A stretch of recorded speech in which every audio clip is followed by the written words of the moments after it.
औज़ुबिल्लाहिमिनश्शैतानिर्रजीम बिस्मिल्लाहिर्रहमानिर्रहीम। शुरू अल्लाह की पाकज़ात के नाम से जो बड़ा मेहरबान और नहायत रहम करने वाला है। एचएस मैथ्स में दिल की गहराइयों से आप सबको खुशामदीद कहती हूँ। उम्मीद करती हूँ कि अल्लाह की पाकज़ात की रहमत से, करम से, फ़ज़ल से और इनायत से आप सब खैर और आफ़ियत से होंगे। अल्लाह ताला आप सबको और हम सबको हर तरह की छोटी बड़ी बीमारी से महफूज़ रखे और अपनी हिफ्ज़-ओ अमान में रखे। आमीन सुम्मा आमीन। मेरे साथ मिलके एक मरतबा दुरूद पाक पढ़ लें, सल्लल्लाहु अलैका या मुहम्मदु नूरुम मिन नूरिल्लाह। सबसे पहले आप सबका फ़ीडबैक का, आपके मैसेजेस का, आपके लाइक्स का, आपके रिप्लाई का बहुत बहुत शुक्रिया अदा करती हूँ और आपसे रिक्वेस्ट करती हूँ प्लीज़ अगर अभी तक आपने मेरे चैनल को सब्सक्राइब नहीं किया है तो इसे सब्सक्राइब कर लें ताकि ज़्यादा से ज़्यादा जो है बच्चे इससे फ़ायदा हासिल कर सकें, आप तक वीडियो बख़ैर व आफ़ियत पहुँच सके और जिस हद तक हो सके इस लिंक को शेयर करें क्योंकि इल्म बाँटना नबियों का काम था। आपसे गुजारिश करूँगी मेरे चैनल के लिए दुआ भी किया करें। आपका बहुत शुक्रिया। आज जो एक्सरसाइज हम सॉल्व करने जा रहे हैं बेटा वो एक्सरसाइज 12.2 और ये बुक है न्यू सेकेंडरी स्कूल मैथमेटिक्स। ठीक है। अच्छा, क्वेश्चन नंबर 3 से हम स्टार्ट करेंगे क्योंकि क्वेश्चन नंबर 1 जो है वो ट्रू फॉल्स है, क्वेश्चन नंबर 2 जो है वो फिल इन द ब्लैंक्स है। ठीक है। तो ये तो आप जब डेफिनेशन आपके टीचर आपको एक्सप्लेन करेंगे तो you can definitely be able to solve the diagram and do the true false. ठीक है। क्वेश्चन नंबर 3 हम सॉल्व करने जा रहे हैं। Find each element mark by a letter. मतलब ये 65 डिग्री आपको दिख रहा है, ये ए है, ए का एलिमेंट है, बी है और ये सी है। सही है।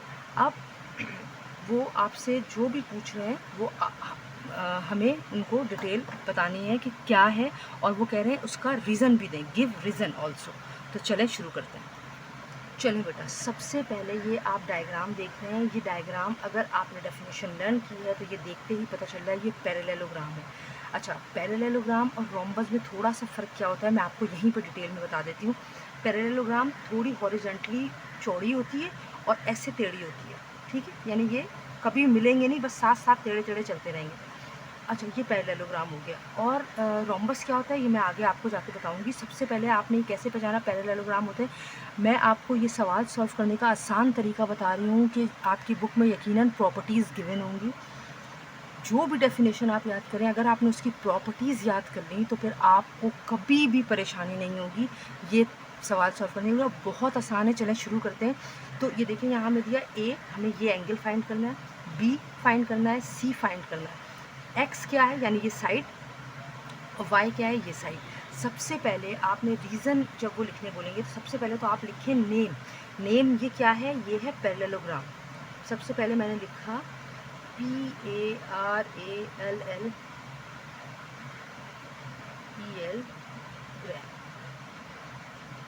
ये पैरेललोग्राम का साइन है। ठीक है, ये मैंने लिख दिया पैरेललोग्राम। अब आपको देखें, अब आपको मालूम करना है कि ए क्या है। भाई कहाँ है ए, ये रहा। देखिए एक ही लाइन पर दो एंगल बन रहे हैं। अगर आप पैरेललोग्राम की प्रॉपर्टीज़ देखेंगे तो जब एक ही लाइन पे दो एंगल होते हैं ना, एक ही लाइन पे बनने वाले एंगल कहलाते हैं एडजेसेंट एंगल। ठीक है, तो आप यहाँ लिखेंगे सबसे पहले एडजेसेंट, ये पैरेललोग्राम की प्रॉपर्टीज है, adjacent angles of a parallelogram. Parallelogram का साइन बना रही हूँ, इतना बड़ा नहीं लिख रही, आर सप्लीमेंट्री, सप्लीमेंट्री। अच्छा, आपको पिछली क्लासों में, क्योंकि ये 6 क्लास की बुक है, यकीनन आपको पढ़ाया गया होगा सप्लीमेंट्री क्या होते हैं। ऐसे दो एंगल जिनको प्लस करेंगे आप तो उसका एक ही आंसर आएगा, वो है 180। तो ये है 65 डिग्री और ए। अगर आप इसको इस तरह भी लिख सकते हैं कि A plus 65 degree is equal to 180 degree. सही है, और A is equal to 180 degree. 65 उधर चला गया, माइनस 65 डिग्री हो गया, यानी ए हो गया क्या है भाई, 180 में से 65 अगर निकाल देंगे तो 115 डिग्री। जैसे ही आपने ए निकाला आपने यहाँ लिख दिया 105। ठीक है, क्यों? क्योंकि पैरेललोग्राम की प्रॉपर्टीज़ कह रही हैं ये एडजेसेंट एंगल, एक ही लाइन पे बनने वाले दो एंगल 180 के बराबर होते हैं। तो ये 180 था बराबर और 65 है। आपको ए मालूम करना है, 65 आप उधर ले गए, ए की वैल्यू आ गई 150। सही है, ये तो आपने 115 लिख दिया, सॉरी ये तो हिल गई है। सही है, अब वो कह रहा है बी। मुझे इतना पता है कि पैरेललोग्राम के अपोजिट एंगल्स हमेशा बराबर होते हैं। सही है, opposite angles opposite angles of a parallelogram are congruent कहते हैं, आप इक्वल नहीं कहते, ये बात अपने जहन में बैठा लें। कॉन्ग्रुएंट होता है तकरीबन बराबर, हम इक्वल लगाएंगे तो हमें सब कुछ मेजर करके ड्रॉ करना पड़ेगा। आप कॉन्ग्रुएंट लिखेंगे तो तकरीबन बराबर आप कॉन्ग्रुएंट लिखते हैं ज्योमेट्री में, ठीक है। कॉन्ग्रुएंट, कॉन्ग्रुएंट मतलब बराबर, आर कॉन्ग्रुएंट यानी अपोजिट एंगल 65 का अपोजिट कौन है, बी। जब ये 65 है तो बी भी 65 डिग्री होगा। और जब अभी ए आपने 115 निकाला है तो सी भी 155, सी भी 115 डिग्री होगा। तो बी 65 ये लिख दूंगी मैं यहाँ, और सी 115 ये लिख दूंगी। अब आपको समझ में आ गया होगा ये कैसे आया।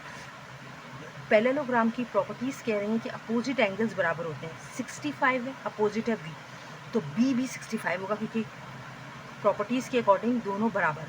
ए अभी हमने फाइंड किया ऊपर 115, तो इसका अपोजिट है सी, तो सी भी 115 होगा, ठीक है। अब साइड की बात हो गई।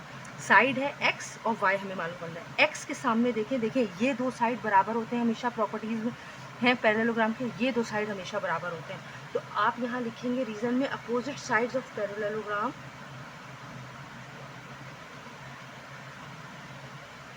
Of a parallelogram are congruent.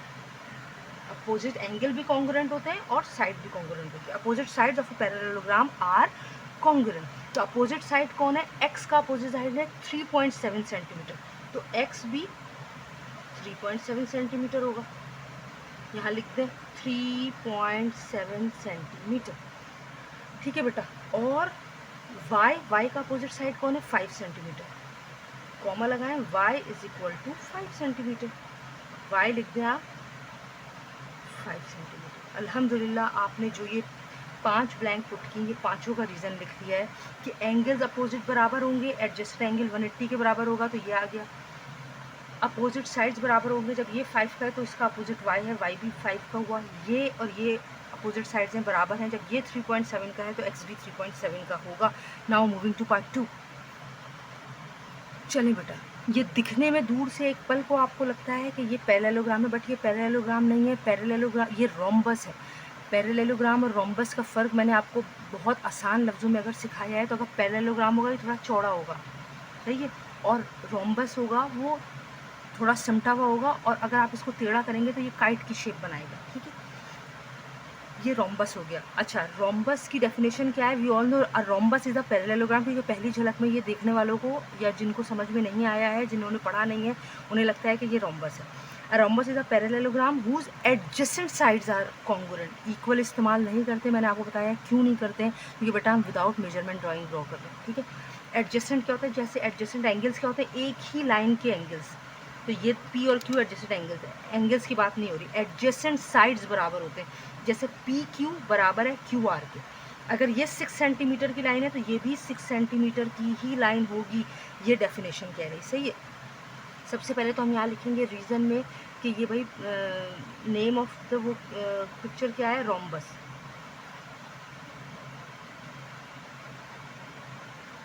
It is a lean shape of square. Actually square को हल्का सा टेढ़ा कर दें तो वो रोम्बस, क्योंकि चारों साइड इसके बराबर होते हैं और स्क्वायर के भी चारों साइड बराबर होते हैं। अच्छा, ये रोम्बस हो गया। अब वो आपसे पूछ रहा है पी क्या है, सही है। और पी, अच्छा सबसे पहले आप ये देखें कि अगर हम इसको सॉल्व करेंगे तो हम कैसे सॉल्व करेंगे, कि हमारे पास 4 एंगल्स हैं, 1 2 3 4। पहले उसने हमसे पी पूछ लिया है, नो मैटर उसने पहले क्या पूछा। आप देखें 4 में से आपको 130 डिग्री मालूम है एक एंगल, तो हमें पता है कि रोम्बस की प्रॉपर्टीज़ अगर आप याद करेंगे तो रोम्बस की प्रॉपर्टीज़ भी वही हैं जो पैरेललोग्राम की है। क्यों, क्योंकि डेफिनेशन अभी मैंने आपको पढ़ के सुनाई है, a rhombus is a parallelogram, तो सेम प्रॉपर्टीज़ हैं। 130 के अपोजिट है क्यू, तो क्यू भी 130 हो गया, ये मैंने पीछे आपको बताया है। अभी मैं अगर यहाँ लिखूँ अपोजिट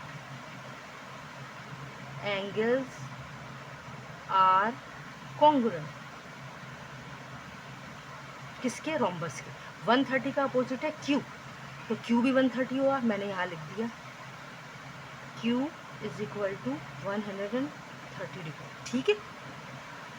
अच्छा, फिर मैंने बोला एडजेसेंट एंगल्स आर सप्लीमेंट्री। अभी मैंने आपको पीछे बताया एडजेसेंट क्या, एक ही लाइन पे बनने वाले, adjacent angles are supplementary. Supplementary क्या होता है? P प्लस Q मिला के 180 डिग्री के बराबर है। देखिए Q हमें पता है 130 डिग्री है, ये देखिए Q 130 है तो Q की जगह 130 लिखा, ये रहा 180 डिग्री। P 180 डिग्री में से 130 डिग्री माइनस कर देंगे तो P आपके पास क्या आ जाएगा? 50 डिग्री। लाइन कम है इसलिए मैं नेक्स्ट नहीं लिखने का रिस्क ले रही कि आगे पता नहीं अभी कहाँ तक लिखना है। 50 डिग्री, तो ये P की वैल्यू जैसे ही 50 डिग्री आई आपने यहाँ लिख दिया 50 डिग्री। ठीक है बेटा। अब P का अपोजिट है R, सही है। R is equal to 50 degree also because opposite angles बराबर है। P 50 है तो R भी 50 डिग्री होगा, सही है। अब एक्स वाई जी हमें पता है all 4 sides of the rhombus. ये ऑल, क्योंकि रोम्बस की ही बात हो रही है तो डिपेंडिंग आप लिखना चाहें तो लिखें, नहीं तो नहीं। All 4 sides are congruent. ठीक है बेटा, ऑल 4 साइड, जब एक साइड 5 सेंटीमीटर का है तो एक्स वाई जी आप यहाँ लिख लें, एक्स वाई और जी तीनों 5 सेंटीमीटर। क्यों? क्योंकि आपकी प्रॉपर्टीज़ ये कह रही हैं कि all the 4 sides of the rhombus are equal congruent. ठीक है, क्यों? क्योंकि ये स्क्वायर की लीन शेप है, यानी थोड़ा सी बिगड़ी हुई शक्ल, और प्रॉपर्टीज़ इसकी पैरेललोग्राम और स्क्वायर से मैच करती हैं। तो एक्स भी 5 सेंटीमीटर हो गया, ये वाई भी 5 सेंटीमीटर हो गया, और जी भी 5 सेंटीमीटर हो गया। उम्मीद करती हूँ ये आपको समझ में आया होगा। Now moving to part 3। चलें बेटा, ये देखें, ये पिक्चर देखने में ही पता चल रही है कि ये रेक्टेंगल है। ये हम क्लास 2 से पढ़ते हुए आते हैं शेप्स की। जब हम पढ़ते हैं तो सर्कल क्या है, स्क्वायर क्या है, रेक्टेंगल है, ये कॉमन शेप्स है। तो रेक्टेंगल की डेफिनेशन तो सबको ही पता है कि चारों एंगल्स जो हैं वो बराबर होते हैं, सही है। Rectangle is also a parallelogram whose all angles are right angle, ये इसकी डेफिनेशन है।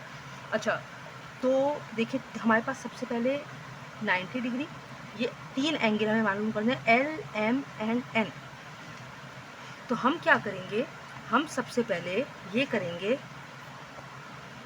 हम यहाँ लिखेंगे रेक्टेंगल। नेम क्या है? रेक्टेंगल। सबसे पहले आप ये लिखें कि आपने पिक्चर पहचान ली है कि ये रेक्टेंगल है। रेक्टेंगल की क्वालिटीज़, प्रॉपर्टीज़ अगर आप याद करेंगे तो आप सबसे पहले, क्योंकि वो एंगल्स का पूछे तो हम लिख देते हैं ऑल एंगल्स ऑफ रेक्टेंगल लिख लें। ये ऑल एंगल्स आर मैं इसलिए लिख रही हूँ कि रेक्टेंगल के नाम लिख दिया, रेक्टेंगल की ही बात हो रही है। All angles are congruent,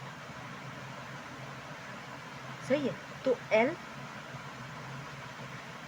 M and N is equal to 90 degree. क्यों? क्योंकि बी 90 डिग्री है, तो बाकी तीनों एंगल भी 90 डिग्री हुए। तो L 90 degree, M 90 degree, N 90 degree.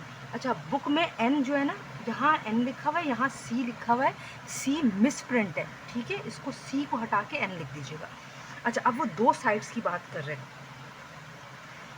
एक ये साइड दिया हुआ है 6 सेंटीमीटर और एक ये साइड दिया है 4। हमें पता है बिल्कुल जैसे पैरेललोग्राम की तरह या रेक्टेंगल भी अपोजिट साइड्स हमेशा बराबर होते हैं। तो 6 का अपोजिट है ए, तो ए भी 6 सेंटीमीटर होगा, और बी का अपोजिट है 4, तो बी भी 4 सेंटीमीटर होगा। हम रीज़न में यहाँ लिख देते हैं, अपोजिट साइड्स आर कॉन्ग्रुएंट। ए क्या है, किसके सामने? 6 है, तो ए भी हुआ 6 सेंटीमीटर और बी 4 सेंटीमीटर, सही है। बी हो गया 4 सेंटीमीटर, तो आपने यहाँ लिख दिया A is equal to 6 centimetre और B is equal to 4 centimetre. ये आपका आंसर हो गया। नाउ मूविंग टू पार्ट 4, और ये सबसे आसान तरीन, we all know this is square. सबसे पहले नाम पे ही लिख दूँ मैं स्क्वायर,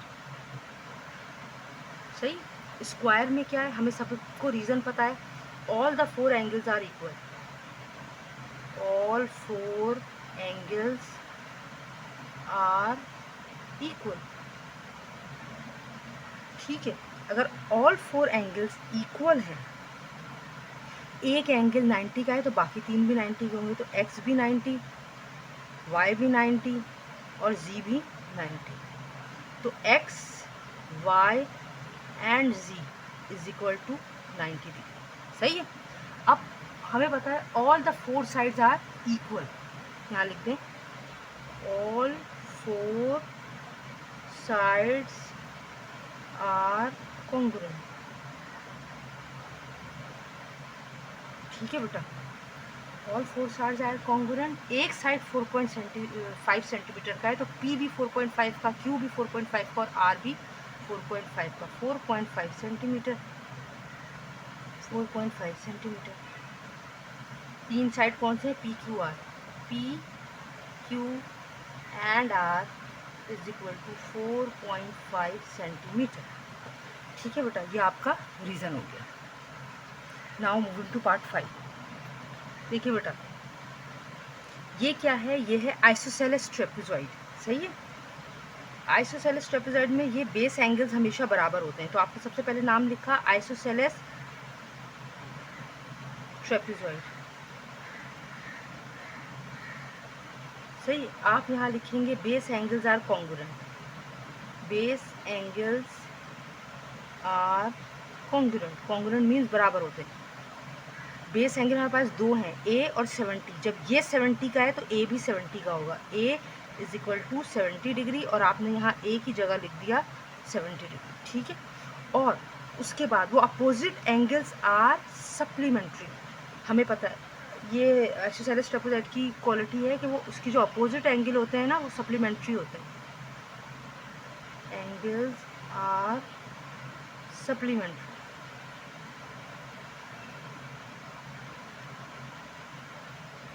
ठीक है। Opposite angle are supplementary.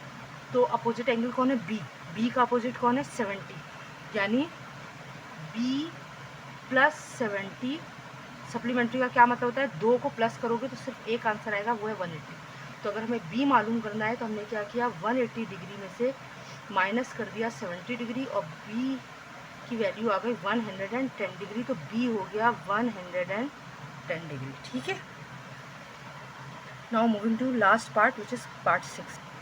चलो बेटा, पार्ट 5 जो अभी हमने किया है वो था आइसोसेलेस ट्रेपेजॉइड। आइसोसेलेस ट्रेपेजॉइड क्या होता है? जिसके नॉन पैरेलल साइड्स इक्वल होते हैं। ये है ट्रेपेजॉइड। सही है। ट्रेपेजॉइड पहले लिख दूं मैं, ट्रेपेजॉइड। सही है। और ट्रेपेजॉइड की डेफिनेशन है, trapezoid is a quadrilateral. Quadrilateral means होता है कि ऐसी डायग्राम जो 4 लाइनों से बने, which has only one pair of parallel side. आप देखें ये जो दो लाइनें जा रही हैं कहीं ना कहीं जाके पॉसिबिलिटी है ये आगे मिल जाएंगी, क्योंकि एक ऐसे आ रही है और एक ऐसे आ रही है, तो जाहिर सी बात है कोलिजन पॉसिबल है। लेकिन ये जो दो हैं ये सीधी सीधी चलती रहेंगी लेकिन कभी मिलेंगी नहीं। तो ये वन पेयर जो होता है वो पैरेलल होता है। ये ट्रेपेजॉइड की पहचान है। तो आपको बताना है एंगल एक्स, वाई और जी। तो भाई इसकी अगर आप प्रॉपर्टीज़ याद करेंगे तो आपको पता चलेगा कि अगर आपसे वो जैसे एक्स पूछ रहे हैं, ठीक है, तो हम पहले तो लिखेंगे आइसोसेलेस ट्रेपेजॉइड के साथ base angles are congruent. Base यानी ज़मीन पे जो बने हुए बेस एंगल्स आर कॉन्ग्रुएंट। सही है बेटा, बेस एंगल कॉन्ग्रुएंट है तो y is equal to 70 degree हो गया, क्योंकि ये 70 डिग्री है, इसी का बेस एंगल y है, तो ये 70 है तो y भी 70। मैंने y में लिख दिया 70 डिग्री। ठीक है, कोई मैटर नहीं है, आप जो पहले चाहे फाइंड कर लें। नाउ उसके बाद हमें ये भी पता है कि अपोजिट एंगल्स आर सप्लीमेंट्री। अच्छा,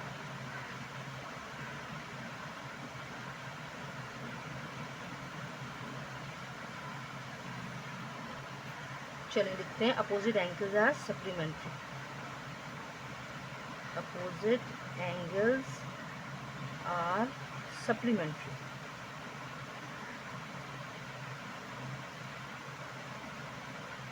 ठीक है बेटा, opposite angles are supplementary. Opposite angles क्या होते हैं? यानी y प्लस जी 180। इसको y और z अपोजिट है, लिख दूँ मैं यहाँ अगर y plus z is equal to 180 degree. तो y आपने अभी मालूम किया है ऊपर 70 डिग्री का, तो y को 70 लिख दें, plus z is equal to 180 degree. हमें z की वैल्यू चाहिए तो 180 अपनी जगह पे है, 70 उधर जाएगा, माइनस 70 हो गया, तो z हो गया है 110 डिग्री। तो आपने यहाँ लिख दिया z is equal to 110 degree. अब x क्या है, x प्लस 70 भी 180 डिग्री होगा, x प्लस 70 ये दोनों अपोजिट है ना, तो यहाँ तो दोनों अल्फ़ाबेट थे, हमने दोनों अल्फ़ाबेट लिखे। यहाँ एक अल्फ़ाबेट है, एक डिग्री है, तो हमने ये लिख दिया भाई ये भी अपोजिट है, इसलिए ये 180 के बराबर होंगे। तो x is equal to 180 degree minus 70 degree, तो x is equal to 110 degree. सही है, ये आपका सवाल हो गया। अल्हम्दुलिल्लाह एक्सरसाइज 12.2 के ऑल पार्ट्स मैंने आपको करके बता दिए हैं। उम्मीद करती हूँ कि आपको समझ में आया होगा। अपना फीडबैक मुझे ज़रूर दें एक दफ़ा दिल से मेरे चैनल के लिए, क्योंकि इल्म बांटना बहुत बड़ा काम होता है। प्लीज़ मेरे चैनल के लिए दिल से दुआ कर दीजिए। अल्लाह ताला आपका हम सब का हामी और नासिर हो। नेक्स्ट वीडियो में इंशाल्लाह ज़रूर हासिल होंगी। अपने फीडबैक से मुझे ज़रूर आगाह करें। जज़ाकल्लाह खैरन कसीर। अल्लाह हाफ़िज़।